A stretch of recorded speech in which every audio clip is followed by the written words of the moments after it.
Hi, everybody. I'm Dan Wells. I write horror, fantasy, and science fiction, and I talk about games on the internet.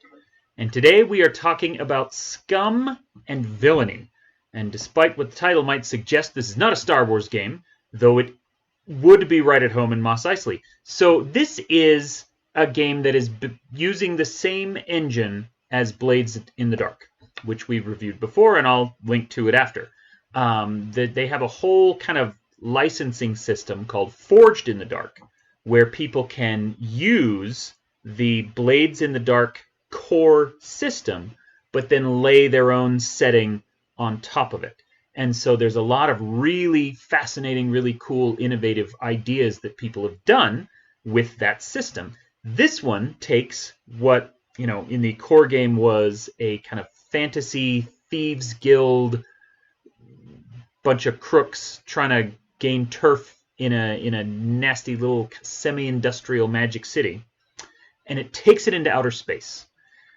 This is a game that is perfectly designed to play something like Firefly or Guardians of the Galaxy or Cowboy Bebop or Star Wars, the Rebels series, or any kind of Han Solo, Jabba the Hutt kind of scoundrels roaming around in space trying to make a buck. That's what this game is about. It does it really, really well. The core system, the Forged in the Dark system, is really designed for bad people making bad decisions, trying to, get ahead in life, and transferring that into outer space. They've done a flawless job of it. So let's start by just kind of briefly covering the core mechanics of the game. Okay? This is very similar to Spire and Heart in that it's very player-driven, and the players are the ones who roll. When the players encounter a situation that they want to try to figure out how to deal with, they roll their dice, and if they succeed, then they get what they want, and if they fail, then the bad guys get what they want. So the game master, while you're there and you're refereeing the game, you're not actually rolling dice. That's all done by the players. In this case, it's done with just a number of d6s, and any given roll will have, on average, 1 to maybe 4 or 5 d6s at the most. And this will be something like, well, I want to sneak in. Okay, well then roll a d6. You get 1 because you've got the sneak skill, and then maybe you'll get an extra 1 because of a contact you have who's helped you figure out, the best way to approach, or has given you a key or something like that. And this process of figuring out how many dice you have is like a back and forth between the players and the game master, as they say, well, there's a lot of guards, and so it's going to be really hard. And so maybe this will be a desperate roll rather than just a risky roll. And then on the other hand, they'll say, well, okay, but I've got these particular tools, and so that's going to give me an extra die. Anyway, you go back and forth, and you figure out how many dice you have, and then you roll them all. And you look for the one highest die. You don't have to add them together. You're not looking for doubles.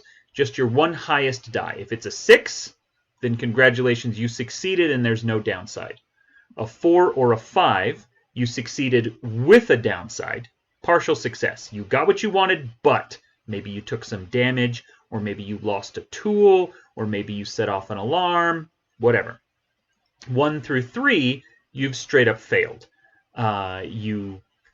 Well, I say straight up failed. I say this is something bad has happened. One thing that the game is very eager to impress upon you is that you're heroes. I mean, not necessarily good people, but you're the stars of your story. And so sometimes even an abject failure still advances the story in some way. Something interesting will happen, even though you're really screwed by whatever it is. And so, like, say you get into a fight with some bad guys, you just roll, your 3 or 4 dice, whatever it is. And if your highest die is just a 3, well, then the bad guys caused a bunch of damage to you. If your highest die is a 5, then you caused some damage to them, but you took some as well. And if your highest die is a 6, well, congratulations, you just won the fight. And so it's a really, I don't want to say abstract, although it's kind of abstract. It's more accurate to call it narrative, that you are deciding as you go how things, what's going to happen. What is the outcome of this going to be? It's not trying to simulate combat D&D style, where every roll of the dice is a swing of the sword. You can have one roll of dice for the whole fight if that's what you want to do, although that might end up being a very desperate roll. So there's some other things as well that go into the roll. Let's say that you are trying to do that. There's 3 tiers of difficulty. First of all, most rolls are risky. There's a risk that you will fail, but there's also a good chance that you'll succeed.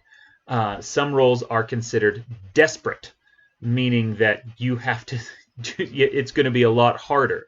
And then other rolls are considered controlled. You've got plenty of time. You're trying to hack into, the enemy spaceship or whatever it is, and you've got lots of time. You're in the dark. You have all the equipment you need. It's unlikely that you will fail. So it's a controlled roll. So those are the 3: desperate, risky, controlled. Then for every roll, you're also figuring out what the effect is going to be and what the scale of that is going to be. How many bad guys are there? What are the risks of failure? What are the benefits and the rewards of success? It's a really great system, and I like it a lot. And it translates really well into this outer space, Thieves and Scum and Villainy version. Let's go into the PDF here so we can show you a couple of things once we get in there. All right, so where are you? There you are. Okay, we talked about the core system. Now let's talk a little bit about harm as well. So let's say that you have just failed a roll and something bad is going to happen. Well, then there's consequences to that. And in every case, failing a roll is going to inflict some kind of harm on you. I shouldn't say in every case, because sometimes you can see the consequences are reduced effect or just a complication. But if it gets serious, harm has been done. And harm does not necessarily mean physical damage. Harm can mean mental or emotional damage. Harm can mean financial damage because you've lost a bunch of money. Harm can mean damage to your reputation. There's a lot of different ways that can go. And the way that you resist it is, okay, see, here's non-physical harm. And so there's different levels of harm. You can see here lesser, moderate, severe, and fatal. And you can reduce harm by rolling your resistances. There are 3 attributes in the game: insight, prowess, and resolve. And whenever you don't want to take harm, say, something's gone wrong and you're about to lose a whole bunch of money, okay? You say, well, I want to resist that harm, and we're going to use, whichever one of these attributes, and you roll on that attribute, and just like any roll in the game, you stack extra d6s. Or no, I think it might just be a single die roll. Anyway, ignore me because I don't know what I'm talking about. But the point is, when you resist harm, the harm either goes away or gets lessened, and you in turn take stress. And stress is the closest thing this game has to damage points. And as your stress builds up and up, if your stress meter fills, then really bad stuff can happen to you. And so you don't want that to happen. And so that's the tension in deciding, should I just take this harm or should I try to resist it and get stress? Stress is also kind of a resource that you can spend. If you want to assist somebody else on their die roll, you can spend some stress to do that. If you want to do a flashback scene and say, well, I'm hacking into this spaceship so I can break in through their airlock, but let's pretend like I already prepared for this by eavesdropping on the pilot and I know the access code. And then the game master's like, well, okay, we can do that flashback scene if you want, but it'll cost you some stress. So then you pay some stress and you do your little die roll. And if you successfully overheard the password, then yes, in the modern the current present time period, you have extra dice to get into the thing. So that's how the flashbacks work. That's how resistance works and all that. Now, one of the reasons that flashbacks work so well in this game, let's see if we can find this little bit. The job, the engagement role. Okay, so there's lots of different types of jobs you can have. And one thing that I love about the Forged in the Dark system is that you don't spend a lot of time agonizing over what you're going to do and how you're going to do it. The game throws you straight into it. So if you decide that your next job is going to be breaking into an enemy spaceship so you can steal their fuel, for example, then the game master says, okay, engagement roll. And you start that engagement roll right off the bat. And depending on what you roll, 1 through 3, 4, 5, or 6, or even critical success, you get a critical success if you roll multiple 6s. Depending on how that engagement roll goes, that's where you start. And so you say, well, okay, our next job, we're going to break into the ship and steal their fuel. Game master does the engagement roll and says, well, you got a 4. So, partial success. You're in a good position, but it's still kind of risky. There's still some things going on. And you jump straight into the scene. You're outside in your spacesuits, trying to hack into this airlock from the outside. And that's when the players start saying, well, I've got this. I learned this from my contact. I have this special piece of gear. And then you will go through and you will make the roll to break in. You'll make the roll to sneak through the ship. You'll make the roll to find the information that you need. And everything is driven by the players. They're the ones who choose what jobs they want to do and what kinds of rewards they want to get, and so on and so on. And the game master is, at this point, mostly just a referee and saying, well, I will tell you exactly what they have on this ship. Or if the players say, well, we want to get $1 million, or, whatever the credits are, then the game master can say, well, that's going to be really hard. And the ship you're breaking into is much more difficult because the reward you're after is much bigger. So that's kind of the game master's job, is to adjudicate a lot of that stuff and help the players accomplish the things that they want. Speaking of players, let's take a look at the characters themselves. So there are these 7 different playbooks. They call them playbooks. They're the character classes. And you can see this is like the engineer and the person who beats people up. Mystic is like the Jedi or something of the game. Pilot, scoundrel, speaker. Speaker is the con artist, the Princess Leia political character, and Stitch is a doctor. So you have all these, and they have starting actions they can do. If you play the mechanic, then you are really good at rigging things. You're kind of good at studying things. This will determine, like, starting dice. If your engineer is trying to fix something, they get 2 dice right off the bat because they're really good at it. And then, of course, you get to put some points into other skills. You can see those down here that it's making little suggestions. You also get to choose some of your friends, which might be allies or might be frenemies or anything like that. You also get a starting ability, which is what this is. And then you get to pick one special ability. The first one is always kind of designed as a basic thing. Use an extra downtime activity to repair, then it doesn't cost you any money. But you can take some of these other things instead, depending on what you want to do. Now, this mentions clocks. Okay? The Forged in the Dark system uses a really neat little thing called the progress clocks. And this is just a way of tracking how long it takes to do an extended action, or maybe this is an alarm. You're trying to break into that enemy spaceship, and the game master says, well, I'm going to create a clock. It'll have, let's say, 4 segments in it. And every time you screw up, I'm going to fill in one of the segments. If you screw up super bad, I'm going to fill in 2 of them. And once it's all full, the alarm goes off and they know you're there. So that's what the clocks are for. They're for tracking different things. The clock system is really neat because it is really useful in a lot of different situations. You can use it to track chase scenes, by I've got a clock for the players and a clock for the people who are chasing them, and whichever one fills up first, if the player's clock fills up, they get away. If the other clock fills up first, they catch you. And then you just kind of make your rolls and see how it goes. There's a lot of... The progress clocks are really cool. So that's what that mechanic ability does. Let's take a look at it again.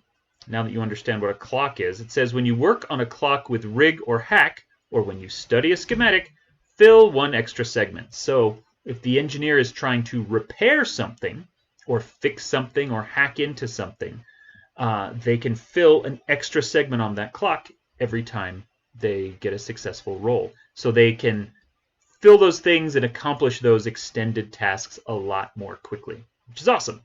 So that's how all of these work. There's the mystic if you want to have magical powers in your setting. If you want to do something that is more kind of sedately human, like Firefly or Cowboy Bebop, you can, of course, just ignore the mystics and not have magic in your setting at all. On the other hand, if you really want to go crazy, there are Xenos, aliens. If you want to be an alien species, you've got a ton of options for that. And they didn't actually create any specific species. There's one example species that's put in here, which is right here. But in general, you just make up your own powers. And so you kind of, with the rest of the group, you decide, well, I want to be an alien who does X, Y, or Z thing. And so then you can give yourself these different levels of powers. And so, a zero stress power is a constant ability that is always on. If you can breathe underwater, then you can breathe underwater. You don't need to pay any stress or make any rolls in order to do it. But if you want to have something that is a little more tricky or a little more complicated or maybe a little more active, then there can be a special one stress version of it. So let's take a look here at the example Memish. They are a water-based species. Their zero stress ability, they can breathe underwater, they can hear really low sound waves, they can swim incredibly quickly. If the player wants to do something extra, they can pay one stress to sense the flow of electricity nearby. This might cause zero stress if you and your target are both underwater. You could also use your deep water muscles to lift a thug one-handed. You could extend rending claws capable of filleting shark skin. So those are just little things that you make up, and they cost you stress to do them, but you can do them. If you really want to go nuts, there's 2 stress powers, which for the Memis is navigate flawlessly in pitch blackness because of echolocation or something. Survive in space unharmed for a short while. Also, they can attune to the way, which is what they call the force, the magical power, in order to sense gravitic disturbances in the relative mystic ability of anyone nearby. And so you can craft your own alien species very, very simply. Let's say that you're playing Guardians of the Galaxy, and you want to make a character like Rocket. And so you don't have to worry about someone having pre-created a genetically engineered raccoon person. You can just say, well, my zero stress ability is that I'm really small. It's easy for me to sneak through things. I can get through little holes. Done and done. And then I don't think Rocket has any extra powers on top of that, but you could give him one. He's got little cybernetics on his back, and so maybe he has a one stress ability where he can use those to resist damage or to do something extra like that. You can just make these up as you go, which is a lot of fun. Now, let's talk about wanted to decide, Downtime, that's what it was. We're going to talk about Downtime. So one of the things that I love about a lot of role-playing games, increasingly my favorite role-playing games have this downtime function baked into them, where you will have an adventure, and then you will have a little kind of intermediary rest, okay? An intercalary chapter in your story. So Pendragon does this, where you have your whole adventure, and then you have the winter phase. The One Ring does this. They call it the adventuring phase, and then the fellowship phase. And during the fellowship phase, that's when you go back to the Shire and you hang out with your neighbors. Or maybe the fellowship phase is you want to go off and do something else, establish new friends somewhere, or make friends with, let Bjorn teach you how to talk to birds or whatever it is. There's lots of different things that this kind of downtime concept can handle. And so Forged in the Dark, Scum and Villainy uses this downtime thing. There's a lot of stuff you can do. So payoff and upkeep, which is that's when you get the rewards for whatever job you just completed. It is also when you have the chance to kind of repair things. That's when you can pay debts that you owe. That's when that all happens. And then there is heat. Heat is a system that tracks how wanted you are. If you do too many jobs or you hit too many big targets, you start to build up heat. There's a lot of heat on you, and then the cops will start looking for you. There's a whole system here where, all the heat that you build up can do specific effects. There are different downtime activities you can do to get rid of heat. If you get too much heat, then bad things can start to happen to you. It's really slick. Then there is entanglements.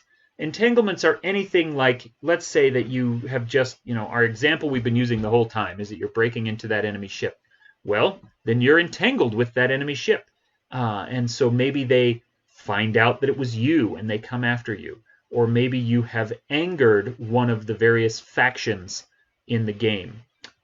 Which would be like a rival gang or a very large criminal organization, or perhaps a law organization that's trying to keep the peace and stop people like you from breaking into ships. That's what the entanglements do. You can earn favor with other factions. You can earn disfavor with other factions, all based on what the players decide they're going to do. And then last of all is downtime activities. These can be things like repairing your ship, or paying off a debt. You can get rid of stress by indulging in a vice, and I love that. These are not good, well-adjusted characters. They're the kinds of people who maybe they just fall back into drinking, and that gets rid of the stress. But they're falling into that vice again, and that can have long-term repercussions. And so the primary way of getting rid of stress is not healing magic or anything like that. It's just indulging in a vice, relaxing and de-stressing by doing something that you maybe shouldn't be doing. It's really slick. There's long-term projects that you can do. Say you're trying to research something or find something or build something. So a lot of really fun things. There's even training. Long-term downtime activities is also how you kind of level up. If you have a chance to spend your experience that you've earned in order to raise your skills or to give yourself some extra talents and abilities and things like that. It's really great. Let's take a look at some of the vice options. Overindulgence, of course, is always a problem. Maybe going to the bar and knocking back a drink is the way that you get rid of some stress. But there's always the chance that you will overindulge and drink too much, and then things become a problem. And I just love that.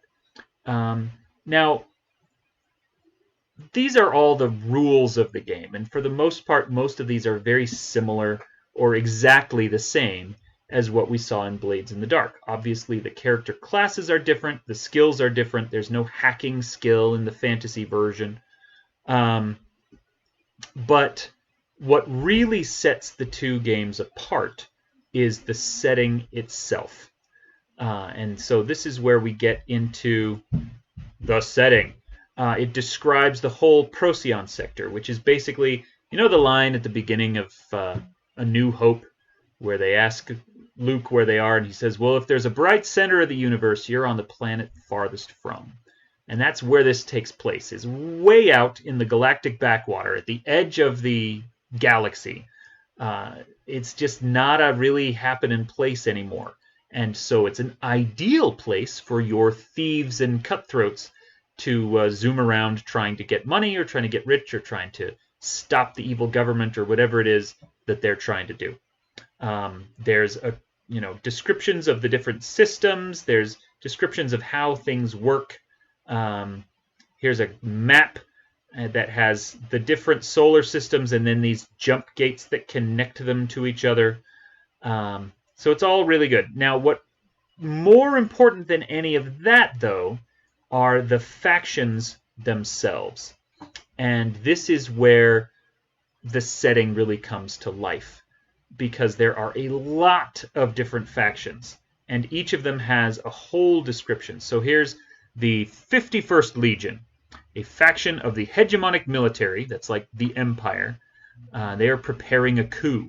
So there's the Empire, but then there's a faction within the Empire that's trying to do a coup. So that's the kind of thing that maybe they will be trying to stop you because they still are part of the Empire.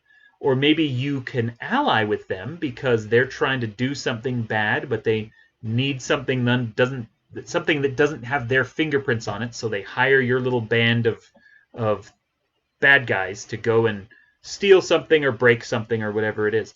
And there's NPCs involved. There are different assets. There's all kinds of things involved with all of these factions. So many factions. And this gives your characters and your players a chance to look at what's on the table, right? They look at their characters, they look at who their contacts are that they already know.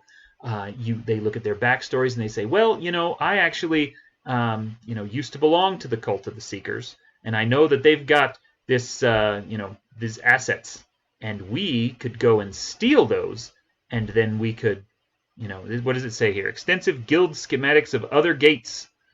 Hegemonic sanction to retrieve artifacts. A large stockpile of artifacts. Well, there's some artifacts in there. We could go steal one. And so then that begins a story in which the Cult of the Seekers are a major player because that's what the players decided they wanted to do. And during downtime, your heat with them can rise and fall, or your favor with them can rise and fall.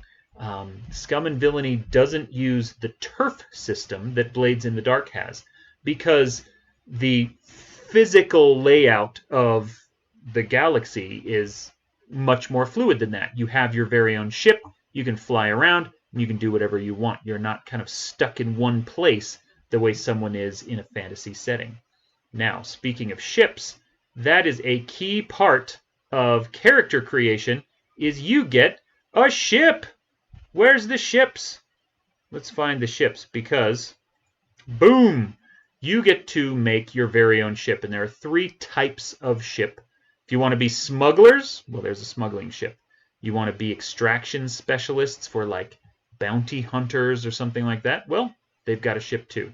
If you want to be rebels and criminals who are actually out trying to fight against, waging a guerrilla war or a revolution against the Empire, there's a ship for that as well. And so there's all these rules, and building a ship is basically the same as building a character. There are things that they're good at. You choose abilities for them. You have different contacts. And then your crew and your ship can level up just like characters can. There is, at the back, a whole section on how to change the game. If you want to alter what's in it, if you want your game to be slightly more magical than otherwise, if you want it to be slightly less magical, there's different ways to do this, expanding the scope of it to make it larger or smaller. You can tweak stuff that's already there by changing, some of the way the rules work, and then you can just make something up altogether new, and they give some examples here. But in general, this is already a really wonderfully designed and engineered game that is already kind of perfectly set up for you to tell these awesome kind of space scoundrel ragtag band of cutthroats and thieves kind of stories. So just back to the comp titles that I used at the beginning. If you like Cowboy Bebop, Firefly, Guardians of the Galaxy, Star Wars, those kinds of, space cowboy, space thief kind of stories and settings, Scum and Villainy is quite possibly the best game that I have seen for that type of storytelling. The engine that it's built on is so fun and so smooth. The players have so much freedom and so much power to design and tell their own story. And all the tools are there for the game master to kind of appropriately model what the consequences are going to be, what the payouts are going to be, making stuff up when necessary, falling back on rules and tables when necessary. It's just a great game. Hooray for Scum and Villainy. I love the Forged in the Dark rules set so much. And this one, frankly, I like this even more than Blades in the Dark. Just because I respond to the setting and the tone of it so well. So anyway, there you go. Thank you so much for watching this video. 5 stars out of 5, 6 stars out of 5 for Scum and Villainy. I don't even give stars, and I'm going to give this one 6 because it deserves them. My name, as mentioned, is Dan Wells. Thank you for watching this video. Please go and read, and if you're really feeling frisky, buy a whole bunch of my books. I've got 19 books in print, and they're all fantastic, and there's in a bunch of different genres. So click on the links below to go to my website, or just search my name on Amazon or something, and you'll find them all. Also, I am a professional game master, and I can run a game, a campaign, or a one-shot for you and your friends, possibly even this one, Scum and Villainy. So anyway, thanks again for watching. My name is Dan Wells, and you are awesome.